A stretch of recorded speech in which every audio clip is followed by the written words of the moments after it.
Afin de promouvoir la paix et la stabilité au Sud-Soudan, le président de l'Assemblée générale des Nations unies, Denis Francis, a effectué une visite de 2 jours dans la capitale du pays, Juba, les 13 et 14 juin 2024. Le diplomate a, au cours de sa visite, exprimé son soutien aux efforts du gouvernement sud-soudanais pour parvenir à la paix et à la stabilité dans le cadre de la pleine mise en œuvre de l'accord revitalisé sur la résolution des conflits dans le pays d'Afrique de l'Est. Selon Denis Francis, alors que le gouvernement a un plan ambitieux pour créer une nation forte, prospère et progressiste, le soutien international est nécessaire pour s'assurer que le peuple du Sud-Soudan profite des avantages de la paix, du progrès et du développement. And it is my hope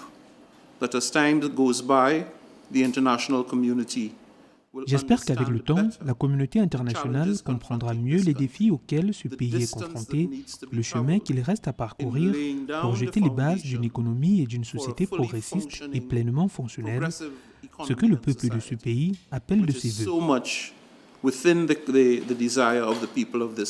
Cette décision du président de l'Assemblée générale des Nations unies intervient alors que le pays est confronté à la lenteur des progrès dans la réalisation des objectifs clés de l'accord de paix avant les élections, à la détérioration de la situation économique, à des besoins humanitaires considérables et à des prévisions d'experts faisant état d'inondations extrêmes au cours des prochains mois. Le gouvernement a toutefois réaffirmé l'engagement du Sud-Soudan à travailler avec les Nations unies et d'autres partenaires internationaux pour garantir un avenir pacifique et prospère.